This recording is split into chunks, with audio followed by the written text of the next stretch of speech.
Então, boa tarde, pessoal. Nós vamos começar a nossa aula síncrona com a parte de movimento dependente, agora a aplicação, né? A gente tinha iniciado nas aulas a sistemática sobre esse tipo de movimento dependente, que é muito comum nos mecanismos, né? E agora a gente vai continuar então com esse exemplo.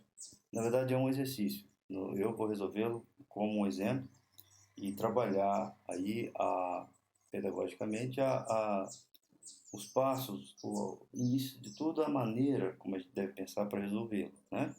E que se transformam depois em passos. Então, começando, eu já fiz o desenho para adiantar, obviamente. A gente pode olhar ali os comprimentos, né? Se você for olhar na referência, naturalmente, que não está aí, não estão esses L's, como eu pus aí. Eu botei aqui um 2L aqui à esquerda, né? Depois um 3L, um L, e assim vai no desenho.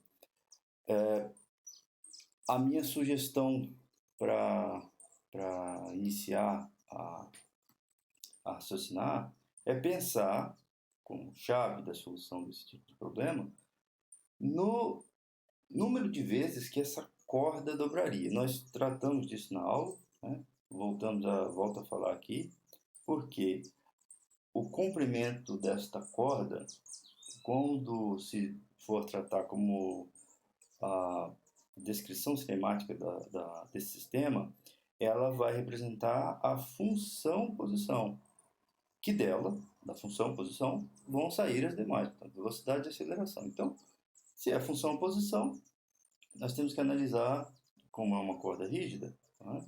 Um cabo rígido, como queira, quantas vezes ela dobra em relação a uma outra parte do sistema, para que a gente consiga saber as proporções entre elas. Isso vai ser o nosso vínculo.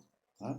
Bom, isso é o coração da solução do problema, né? Agora, é claro que tem passos para a solução. Eu sugiro que a gente comece escolhendo um referencial. Sem ele, a gente não vai conseguir dizer quem é a nossa posição ou nossa função posição, seja ela x ou y, como quiser escolher, mas tem que ter um referencial fixo. Né? Então, pessoal, seguindo a nossa solução, eu já coloquei ali o referencial, podemos ver o y e o x. Repare, se você for olhar a solução no livro, ela está diferente, não é? No que diz respeito à escolha do referencial. Nós já conversamos sobre isso e é uma questão de coerência que você tem que ter ao longo da solução. Não importa qual seja o referencial, mas você tem que ser ela tem que ser coerente ao longo da sua solução. Eu já também expliquei a vocês que prefiro o referencial canônico, que é aquele com o y para cima, o x ali na horizontal, não vamos usar o x para nada, mas nesse problema, né? São deslocamentos verticais apenas. Mas eu pus para ficar explícito onde está o sistema. E a partir daí começar a desenvolver os vínculos, né? Quais os vínculos nós temos? Se nós observarmos, temos que olhar com atenção a figura, e vocês provavelmente vão se beneficiar de mais detalhes se olharem na referência mesmo. Mas aí nós vimos que o bloco A comporta aí dois comprimentos de corda por movimento, né? Enquanto que o bloco B tem que se movimentar fazendo uso de três dobras da corda. Aí alguém pode olhar e falar, mas espera, tem um quarto pedaço ali, né, no mesmo conjunto que está ali atrelado ao bloco B. Mas preste atenção numa coisa: esse quarto pedaço que está indo da esquerda para a direita, ele cria um vínculo com o bloco C, correto? É do bloco C com o B e vice-versa. Então espera aí. Então nós temos um problema com dois tipos de vínculos diferentes.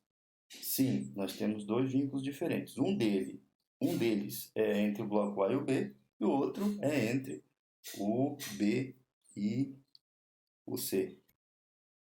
Então, pessoal, postas aí as equações de vínculo, para adiantar, eu já escrevi antes de começar a gravar. elas representam as posições, que são os comprimentos do cabo, né? Do lado esquerdo, o comprimento total são 2 vezes o y de A, ele está apontando para baixo no meu referencial, então é negativo, assim como a parte também do bloco B, né? Mas ela tem 3 camadas ali, como se fossem 2 dobras, né? A mesma coisa para o outro vínculo que eu tinha dito, entre B e C. Ok? A partir daí, então, a gente vai começar a resolver a dinâmica desse sistema. Continuando aí, então, pessoal, naturalmente que para abreviar o arquivo eu já pus aí todas as equações, vamos seguir do começo da página. Aí a gente deriva aquela equação anterior, as equações anteriores, né, da posição, e a gente tem aí a velocidade na esquerda, do lado direito é a derivada de uma constante da zero, né? Eu preparo então as expressões que relacionam VA com VB e depois VB com VC, fica explícito aí que temos dois vínculos. Depois eu derivo novamente para já ter a expressão da aceleração, nós vamos precisar dela, né? Então tá lá.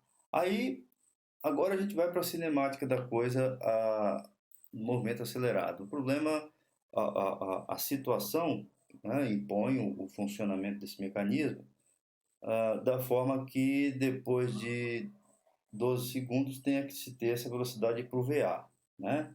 Então a gente faz a cinemática usual, né? V igual a V0 mais AT.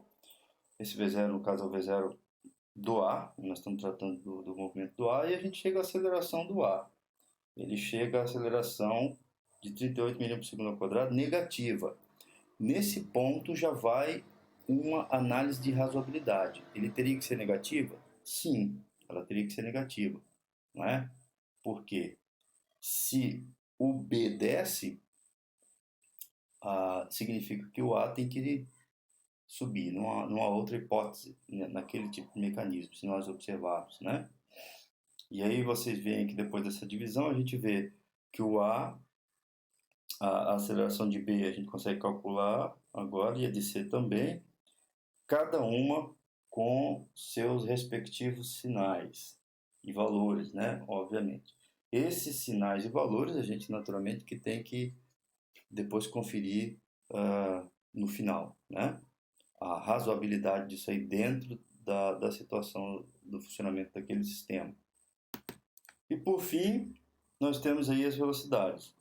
Eu então substituo as acelerações desde o início da página esquerda